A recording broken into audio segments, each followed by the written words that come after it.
Right now on New Jersey Tonight, storms rolling in for tomorrow, but before they do, hot temperatures all across the state.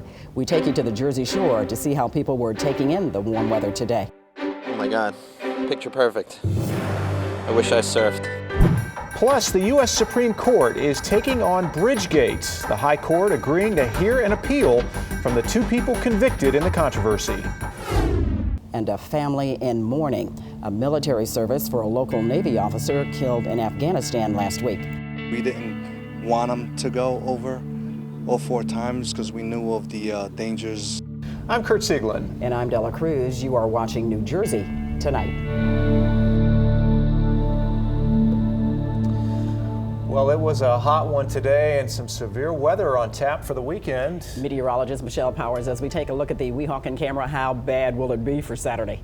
Ooh, it's going to be a hot and humid day. A typical midsummer day is what it will feel like, but the showers and thunderstorms, that's a whole other story. We had a little bit come through tonight, mainly southern sections of the state up north. We just had some leftover clouds. It's still really warm now as we start the overnight. The winds are coming up out of the south, and that will keep us warm and muggy too. Take a look at these temperatures. They've basically settled back into the 70s outside the city, and that's pretty much where they will stay for the night. The radar looking much better as those showers and storms really weakened, and now they have moved offshore. So we will continue to see a few of these leftover clouds for a while. Eventually the sky should clear up. Everything that's outside of New Jersey should begin to fizzle, but the storms coming our way tomorrow afternoon, they could pack a punch. The Storm Prediction Center has put New Jersey and the entire tri-state area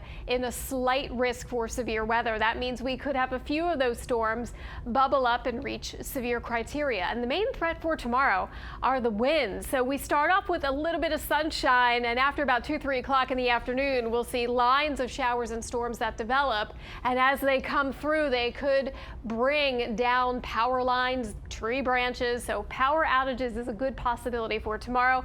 Temperatures overnight basically staying where they are. We're looking at highs tomorrow approaching 90 or higher. Plus we have the higher humidity. I'll have much more on that forecast coming up. That's a look at your local New Jersey weather. As Michelle just mentioned, it's been a steamy few days, which has many people escaping to the beach to cool off. News 12 New Jersey's Erica Such in Belmar tonight. It was a beautiful day here at the beach in Belmar. We just had some heavy rain come through not too long ago, but all in all, it was the perfect way to kick off the last weekend in June.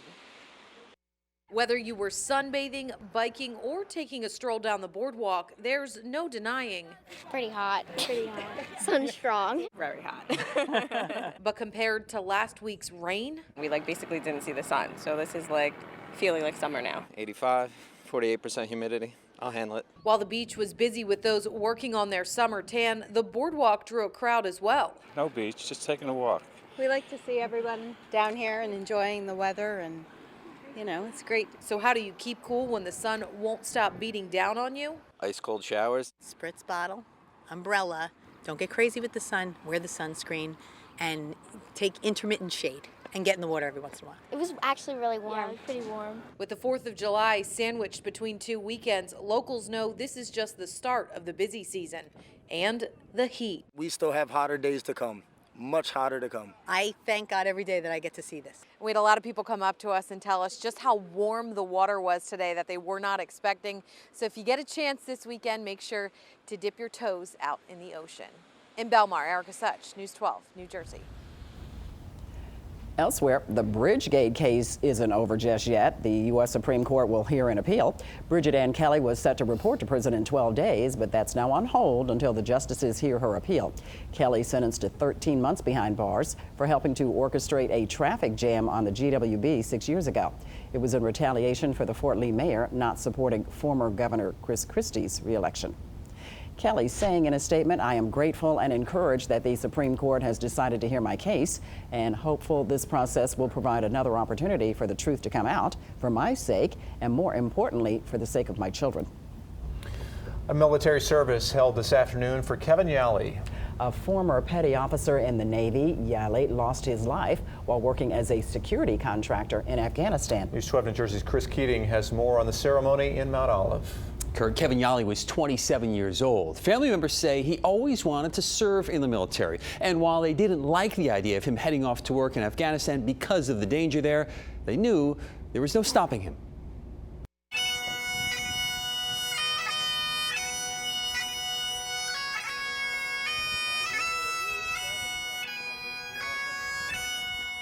The mother of Kevin Yali stood with family at the All Veterans Memorial to see her son honored for his service to the country. She was led into the center of the memorial where she placed a stone with Yali's name inscribed on it and the day he died, June 19th. Yali's stone joins the 157 others, all soldiers from around New Jersey, who lost their lives to the War on Terror, which started following the 9/11 attacks. Fire.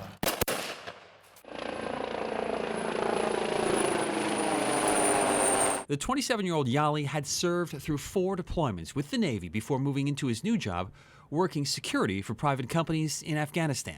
We didn't want him to go over all 4 times because we knew of the dangers. When he said he wanted to go to Afghanistan, his uncle knew they couldn't stop him. He loved to serve. No one could have talked him out of it. Family members say he had been working in that country less than 3 weeks. He was on foot. He was standing in front of the housing complex. That's when the mortar hit.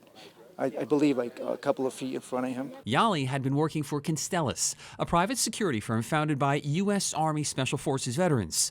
Employees like Yali protect private companies and, according to the website, are experts in counterterrorism, special operations, training, weapons, explosives, security strategy, and analysis. Yali's family was led into the memorial site by police motorcade as friends, family, and people from all over Mount Olive and his home of Midland Park welcomed them with flags, a sign of respect for his service. He paid a price that some of us were lucky enough to avoid. Kevin Yali's remains have already been returned to the family. Family members telling us it was always his dream to serve. Chris Keating, News 12, New Jersey. The Elizabeth man behind a deadly drive-by shooting is going to prison. Eslam Gadd was found guilty of killing an innocent bystander in Pemberton Township 7 years ago. Gadd was hiding overseas until he was arrested 3 years ago and sent back here to the States. He's now facing life in prison. A sex offender is arrested again. Authorities say Gian Verdelli's been arrested 169 times. He was just picked up following an alleged groping incident on the subway. Verdelli is a level 2 sex offender. A Milburn High School teacher under arrest. Joseph Padula charged with endangering the welfare of a child. One of his former students told police that he'd sent her inappropriate text messages and phone calls throughout the school year. The man who helped to cover up the murder of Sarah Stern will spend the next 18 years in prison. Preston Taylor admitted to helping Liam McAtasney throw her body off a Belmar bridge. Taylor read a statement today in court apologizing to Sarah's family, but her father refused to hear it. He walked out of the courtroom. He says nothing can bring his daughter back. No closure. I just can't. Sarah's body is, not there for me to lay her to rest.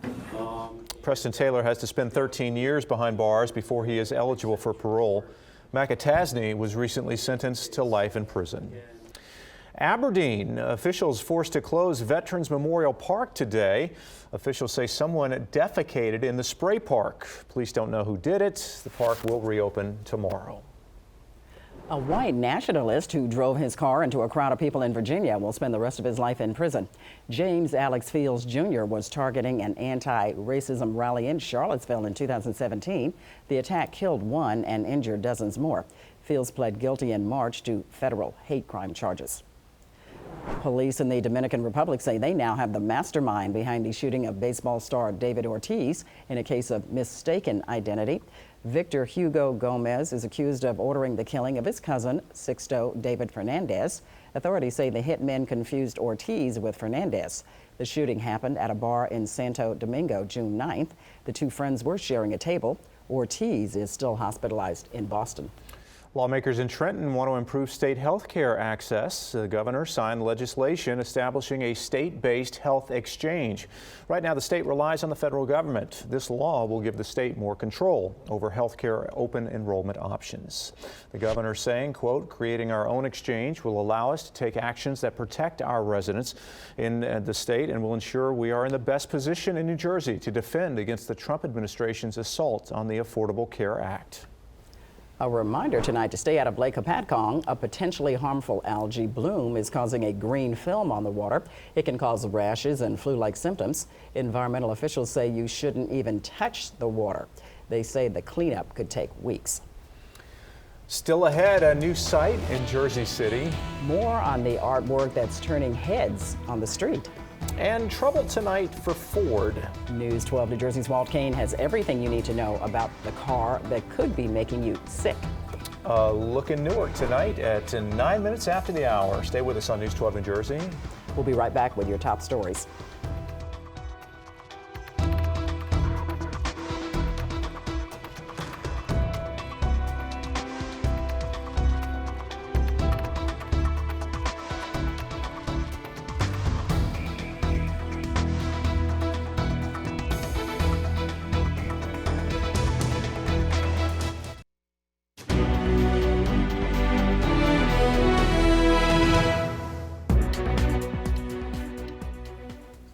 Look up, you'll see something new in Jersey City, an 18-story mural on the side of an apartment building on Summit Avenue. The piece is part of the citywide mural program. It was painted by German artist Claudia Wald, better known as Mad C. It was quite a battle to get this wall done because the weather was really difficult in the last week. And now I'm really happy that it's done, and also now I can appreciate, the people coming here and, all the nice words they're saying, so it's really beautiful. 130 murals were put up around Jersey City since the program began 5 years ago. New meaning to the term "fill her up" in Millstone Township. The story there tonight, a young boy is home from chemotherapy treatment. He didn't know there was a surprise waiting for him, a new swimming pool, just in time for summer. Normally it costs about $300 to fill up a 35,000-gallon swimming pool, but Millstone Fire Department did it for free. They, along with the Hope Fire Company in Allentown, heard about the good fight that 8-year-old Devin Seiler is putting up as he battles cancer. Devin's mom says the pool is going to help with physical therapy that her son needs. Devin, we're rooting for you, buddy, and we're obviously not alone. Thanks to the firemen and doing Jersey proud. By the way, if you'd like to help the family with expenses, we have a link to their GoFundMe page at news12.com tonight. I love that family that's surrounding him for nice life. Gesture. Yeah, absolutely. Yeah, he's made a lot of friends there. He's got a lot of support in the community as well. See, I love it. Yeah. All that water put to good use. Definitely, and perfect timing I know, on that right? too. Hit the pool this weekend. True. This week. Yep.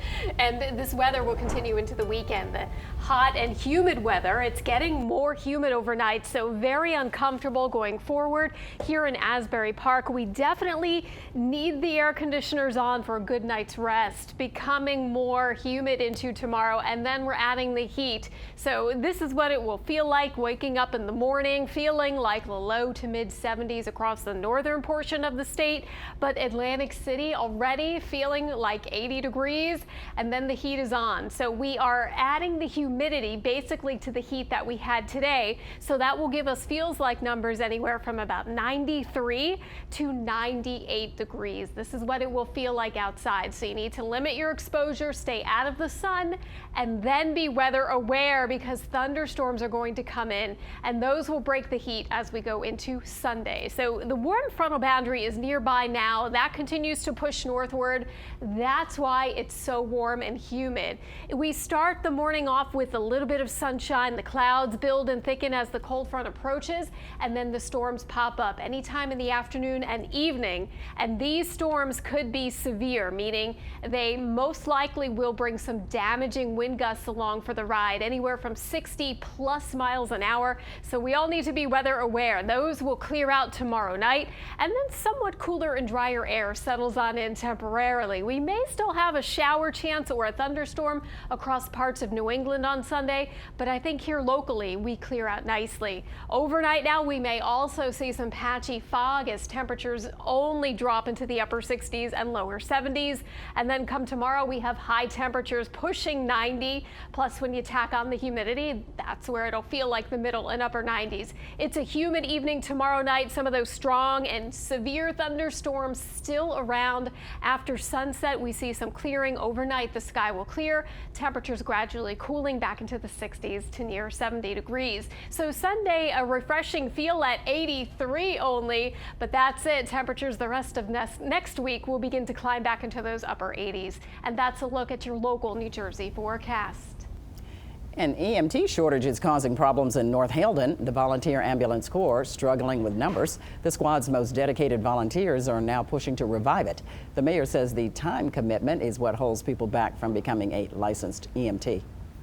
It's 220 hours of instructions and then a monster test. And then you get to volunteer for free. And nowadays people need not just one but two jobs to survive.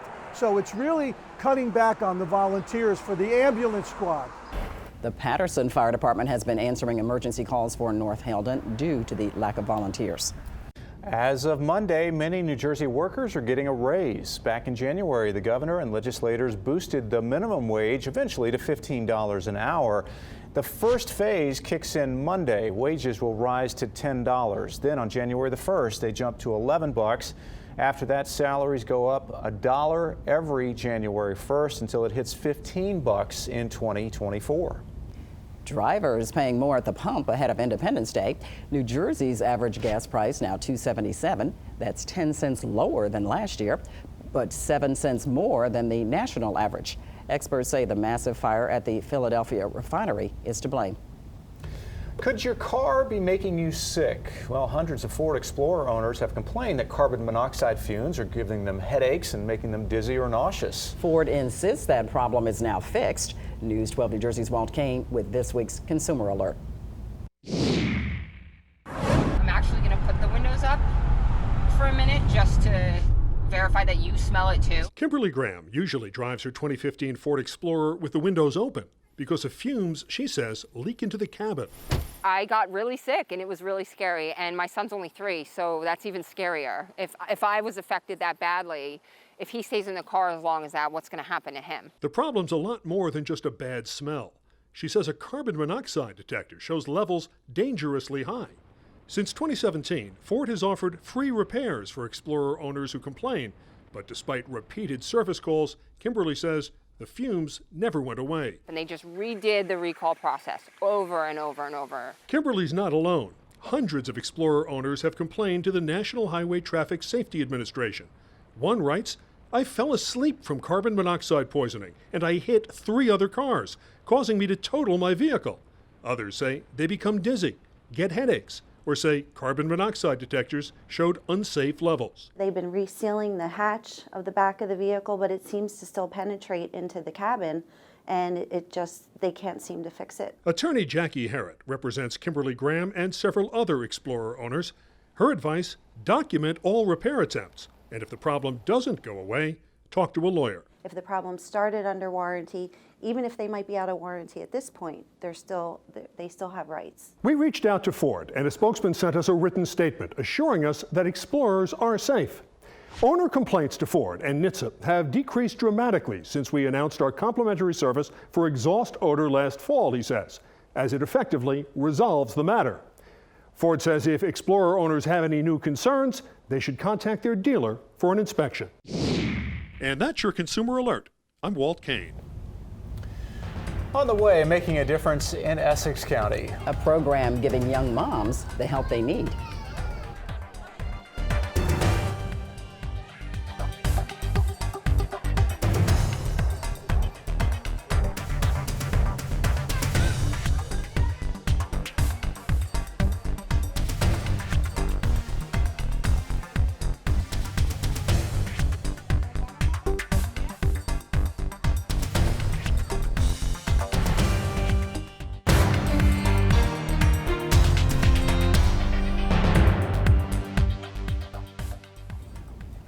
No more late fees at Johnson Public Library in Hackensack. It's waiving all fines for overdue items like books and movies. 1,700 people had their cards blocked because of the late fees, more than a third of them children and teens. The library is testing this program through the end of the year. Congratulations to the president of Lord Triever Industries in Bloomingdale. Richard Sepulonis and his company are highlighted on the cover and in a cover article in Total Prestige magazine online. Saturday, it's coming out in hard copy. The company's patented device is called Lord Triever. It's used to recover lost and abandoned fishing tackle from trees and underwater obstacles. Some new moms getting some help in West Orange today. Mothers and their babies graduating from the Nurse Family Partnership Program. New Jersey First Lady Tammy Murphy also there. These 30 first-time moms have been working with registered nurses for nearly 3 years. They guide the women through their pregnancies and then the child's early years. She's a wonderful person. I really love her. She helped me a lot. During my pregnancy, she helped me going through a lot of stuff that I didn't know how to become a mother. And thanks to her right now, I'm a wonderful mother, I have this beautiful daughter, and I'm so, so happy about the program. Yeah, this program's been helping families since 2007. NASA's next mission, time travel, sorta. NASA is restoring its Apollo Mission Control Center in Houston ahead of the 50th anniversary of the moon landing next month. It will look the way it did on July the 20th of 1969 when Apollo 11 landed. Crews restored the room's consoles, simulation room, and visitors' viewing room.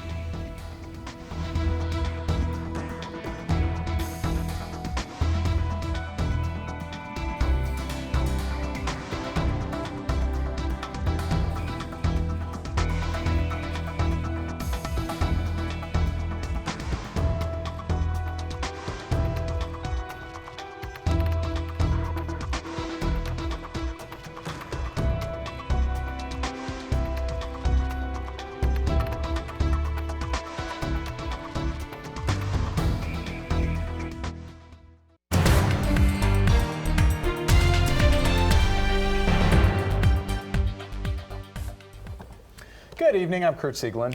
And I'm Della Cruz. You are watching New Jersey Tonight. Okay, so this is the last week of June. We're going into July. Get ready for heat, fireworks. It's going to be fun.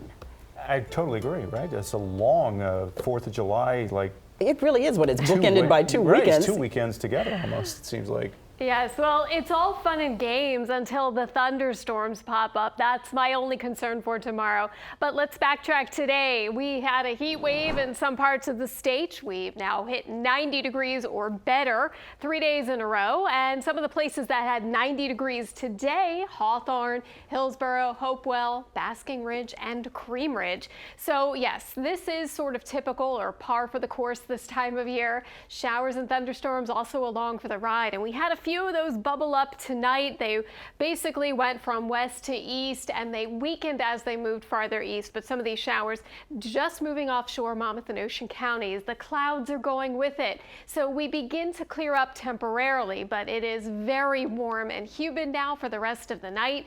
And that heat and humidity will set the stage for tomorrow as a cold front comes in. We may see severe thunderstorms in the afternoon and evening hours. Yellow section here, the yellow polygon indicating we have a slight risk for severe weather. That means some of these thunderstorms may reach severe criteria where we have wind gusts that are over 60 miles an hour. And that will be the primary threat for tomorrow. As these lines come in, they will likely bow, which means they will produce some really strong damaging winds. Power outages are a possibility, unfortunately, with this type of weather. In Clinton, the time frame mainly from 2 o'clock on into the evening hours. I'll have much more on that forecast coming up. Kurt and Della, back to you.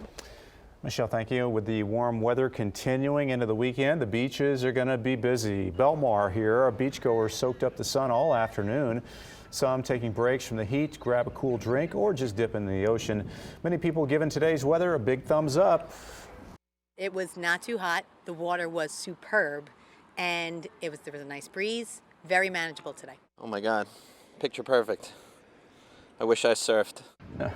Locals say they're preparing for a busy week ahead with 4th of July sandwiched in between those 2 weekends. With these high temperatures hitting our area, PSE&G preparing for additional utility crews. The company says it will be ready to respond if the power does go out. Meantime, they want to remind you to never cool an empty house and set your thermostat higher when you're away. You should always replace air filters monthly. Dirty filters make your air conditioner work harder. And wash laundry in cold water and keep your blinds closed to keep the heat out. A Highland Park man facing a bunch of charges ranging from kidnapping to sex assault to human trafficking. Andrew Carnegie Blackman met a teenage girl on social media and then drove to Pennsylvania to pick up the 16-year-old. The girl was a runaway. Cops in Pennsylvania were tipped to her location here in New Jersey. Police went to Carnegie Blackman's home in Highland Park and found them both. 2 New York teens are sentenced to juvenile detention. The pair guilty of hazing ROTC cadets at Joint Base McGuire-Dix Lakehurst. According to West Hampton police, the pair burned another cadet with a hot iron during an overnight trip to the base. Other cadets were forced to engage in humiliating conduct. They will serve their time at a facility here in New Jersey. In Mount Olive, at the site of the All Veterans Memorial, a service held for Kevin Yali of Midland Park, a former petty officer in the Navy. The 27-year-old died while working as a security contractor in Afghanistan. His mother and family on hand to honor his service. They did so by placing a stone paver with his name on it next to the stones of 157 other soldiers from New Jersey who have died since the 9/11 terror attacks. Yali had been working security for a company called Constellus when he was killed during a mortar attack. He was on foot. He was standing in front of the housing complex. That's when the mortar hit. I believe like a couple of feet in front of him. Yali served through 4 deployments as a petty officer in the U.S. Navy before taking on this new job in the private sector. Updating a story from Fort Lee, the man accused of stabbing his roommate surrenders to police. They were looking for Asim Ahuru for over 14 hours. His roommate was stabbed in the shoulder and will survive. The motive for the attack, not yet known. Very unusual sentence in this case. A doctor sentenced in the attack of a 12-year-old at a ski resort in Vernon. Samuel Carruthers has to spend the next 3 Valentine's days in jail. That's the day the attack took place in 2016. Authorities say Carruthers punched a boy and stabbed him with a ski pole in what they're calling a ski rage incident. He was convicted of child endangerment and other counts in April. Jersey City is the latest to ban plastic bags. It's for single-use plastic bags and non-recyclable paper bags. They join Hoboken, which banned plastic bags in January. Mayor Stephen Fulop launching the bag ban by visiting grocery stores in the city. Our goal is just to do our part in making sure the planet is a better place than the way we found it. And all of us can do our part, and Jersey City wants to be a leader on that front. I know that it will be a first couple of days will be a little bit tough, but eventually we'll all get used to it and not understand how we ever use plastic bags so frequently. The Jersey City Mayor's office has given free reusable bags to low-income families. They don't want to create a burden for anyone who can't afford to buy them. Some retailers will still offer reusable plastic bags at a cost of 5 to 10 cents. Well, 1 year into sports gaming in New Jersey is already #1. More money bet on sports in New Jersey than in Nevada. According to ESPN, in May, New Jersey handled almost $319 million. That was about $1.5 million more than Nevada did. It shouldn't be too surprising, seeing as New Jersey is one of the most densely populated states in the country. So I can see how that would happen, but it's still like a little bit strange. Strange because for the first time in our lifetime, the state of New Jersey can be referred to as the sports betting capital of America. Atlantic City getting 2 new sports books, one opening Saturday at the Borgata, the other opened last week at Bally's. Both are extensions of spaces opened last year. Together, they're worth more than $20 million. The sports books come as a sign of the importance of casinos in New Jersey's expanding sports betting industry. And Jersey City plans to launch its own city-owned, operated on-demand ride-sharing service this year. That app-based service would provide vans or small buses to pick up riders within a block of their location. The cost, $2 per ride. The service would take riders to other transportation hubs or business centers in the city. The vision is to have, Jersey City branded transportation that will be on demand via your phone, similar to Uber or Lyft. It'll pick you up within a block of your home. NJ Transit has 20 bus lines throughout the city, but the mayor says that isn't enough.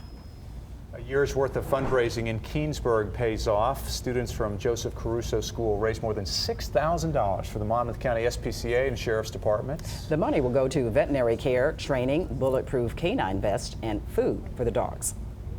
It started really with my love of animals and respect for police officers, and we invited both organizations to come in, and then everything just grew from a bake sale to a store to a restaurant to outreach programs at Boscov's and Texas Roadhouse. So little by little, it grew every year. Kids presented the money on the Asbury Park Boardwalk alongside the dogs.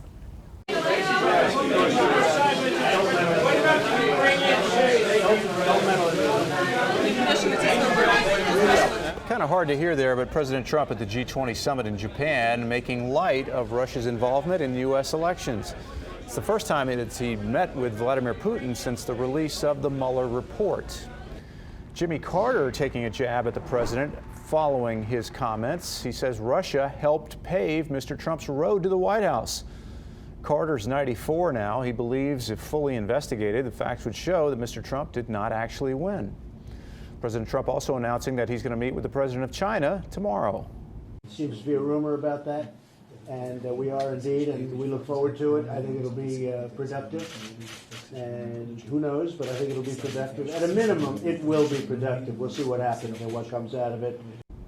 Trying to resolve the trade war with China. Meantime, Senator Bob Menendez demanding the president take the proper steps to preserve all records for these meetings. In a letter to the president, the senator says while presidents can and should have candid discussions with foreign leaders, official records from such discussions are necessary for executive agencies and members of Congress to understand what you have said or agreed to on behalf of the United States. An arrest is made in the case of a missing college student in Utah. Salt Lake City authorities say Ayula Ajay met Mackenzie Lueck at a park. Yeah, that's where she was last seen 11 days ago after taking a Lyft ride from the airport at 3 in the morning to that park. The police chief says evidence found at Ajayi's home. Other charred material was located, which has now been determined to be female human tissue. A DNA profile of that human tissue was obtained during forensic testing by the Utah State Lab. That DNA profile was compared and is consistent with the DNA profile obtained through further forensic testing of personal items of Mackenzie Lueck. Ajayi is now charged with murder and kidnapping. A very generous donation from a council member in Hoboken. Yeah, how the money is going to make a difference in that town. And your first look at the 4th of July preps for the Macy's Spectacular.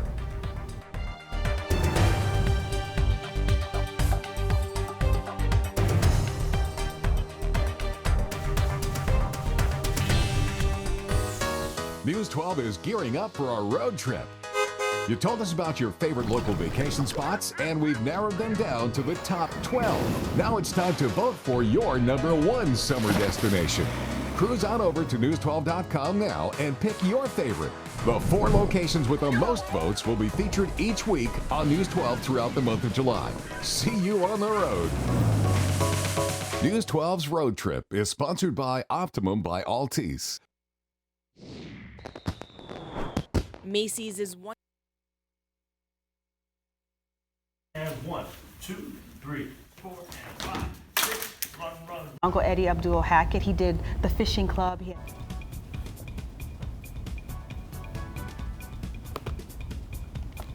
Gerald was one of the few people that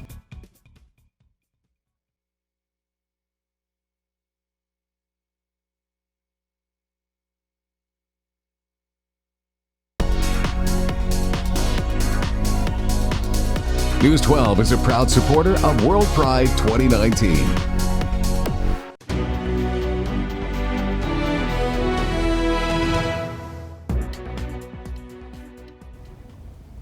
Hoboken Councilman Mike DeFusco donated $4,000 to the Hudson County LGBTQ Caucus.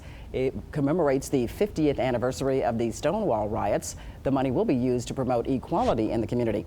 Councilman DeFusco says, "I am so incredibly proud of the progress we have made here in Hoboken, but there is so much more that needs to be done for us to achieve true equality." All right, we head into the weekend with 3 things to know. Number 1, a new reason not to be able to drive your car. Mayflies. In Ohio, the insects are a menace in the summertime. They swarmed this car. They're not harmful, but they are plentiful. What's on the ground? Those are mayflies. Good Lord. The driver with some work to do to get moving again there. Yeah, I wouldn't want to have to drive over those things. Number 2, hashtag Texas problems. Police sent out this tweet. Beware a monitor lizard on the loose. It can be harmful to small kids and animals. Monitor lizard alert. It escaped from somebody's house. So does it like adults? If it's just dangerous? You know, I'm not sure. I've never come across one, so. Let me know when you do. Yeah. All right. Number 3, you know the Star Wars theme, right? Well, so do some seals in Scotland. That's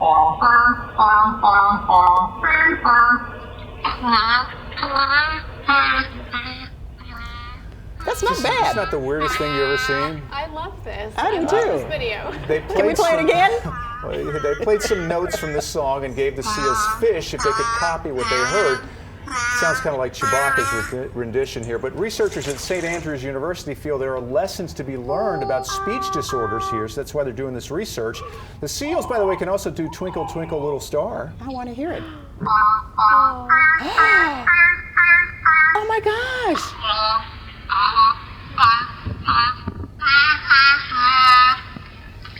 It really can. And then it's drop the mic and into the pool.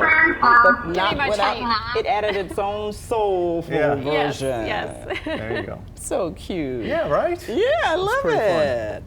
You know, we're all going to need to be in some water somewhere with this weather coming up. Yeah, that's what I'm thinking. We just need to be weather aware if you're outdoors tomorrow, pool, backyard, ocean, because we have some severe weather coming our way. And these storms will break the heat and humidity, so that's a good thing. But at the same time, we don't need the damaging winds. But unfortunately, this is what may be developing tomorrow afternoon. Your forecast in Belmar, if you want to hit the beach or the boardwalk early in the morning, I think you should be fine, but any time after about lunch, look to the western sky, listen. If you hear that thunder, you want to head indoors. And we are warm overnight and humid, turning into a hot and humid day for tomorrow. So I know everyone wants to be outdoors. Try to stay out of the sun early though, because this will feel quite oppressive. The storm's coming in the afternoon and evening. So here's a look at the timeline. Overnight now, temperatures pretty much staying in the 70s for most of us. We have some 60s north and west. In come the showers and thunderstorms, and they will most likely form these little bowing segments, and that means they could produce some damage out of that. Temperatures rain cooled on the other side. We eventually cool off tomorrow night back into the 60s and 70s, and then come Sunday, a refreshing change. We have 80s instead of 90s. A few clouds popping up. There may be a shower or a thunderstorm. There's a slight risk of that. Tonight we have temperatures holding in those upper 60s and low 70s. Come tomorrow, prime time is the afternoon and evening. That's when we all need to be weather aware. Storms around tomorrow evening, then clearing out overnight. Nicer on Sunday, but then the heat comes back next week. Holiday week for us. We may have a few showers and thunderstorms focused around the 4th. And that's a look at your local New Jersey weather. Independence Day is Thursday coming up, so is the 43rd annual Macy's 4th of July fireworks with it. Organizers saying this year's show will not disappoint, never does. News 12's Emily Lorish got a sneak peek at the fireworks being prepped for the big event and tells us what we can expect next Thursday. Macy's is once again lighting up the sky. It's always bigger and better than ever for Macy's. That's for the 43rd annual Macy's 4th of July fireworks. We got a sneak peek at the preparations underway for the big show. More than 50 pyrotechnicians are here in Staten Island loading the fireworks into the mortars, and then they'll be taken to their launch locations on the 4th. Right now is the day that they finally kind of are excited because they get to hold the fireworks. For the first time since 2014, they'll be launched from the Brooklyn Bridge. We're going to have a great chase scene during the Stars and Stripes Forever. We will shoot these comets from one edge of the bridge all the way through the center and helix up the center of the bridge. The sparks will also be flying high from 4 barges on the Lower East River. This year's theme, the American Silver Screen, honoring classic American cinema. You're going to hear a lot of very familiar tunes from movies that we all know and love, like Superman, Star Wars. We also have a tribute to The Wizard of Oz, Somewhere Over the Rainbow, is sung by Jennifer Hudson. It's a special rendition just for this fireworks. A beautiful way to celebrate the 4th and an experience for the whole family. People are going to go, ooh, but my favorite expression is speechless. In Staten Island, Emily Lorsch, News 12. So cool. A free community program in Union County that helps inspire young people is celebrating 10 years. And 1, 2, 3, 4, and 5, 6. Run left. Good. That run. Candace Waller is the coordinator of Why We Dance in Fanwood. She says her late uncle, a community activist, motivated her to launch this program. My uncle Eddie Abdul Hackett, he did the fishing club, he had books. So he helped with, he'd bring kids to the bookstore, told them about their history. So he really was my biggest individual contributor, and he was a mentor. So he really helped me, guided me over the years to get me to that point. And also I was able to get grant funding because I'm a good writer, and I wrote to different businesses, and I got money from that way and products. So that's how I was able to stand. And my mother, of course, she helps with everything. You can see Spotlight New Jersey Saturday and Sunday at 11 a.m., 1:30, and 3:30 p.m. Well, an anniversary that hits close to home. News 12's Brian Donahue looking back on one historic battle here in the Garden State.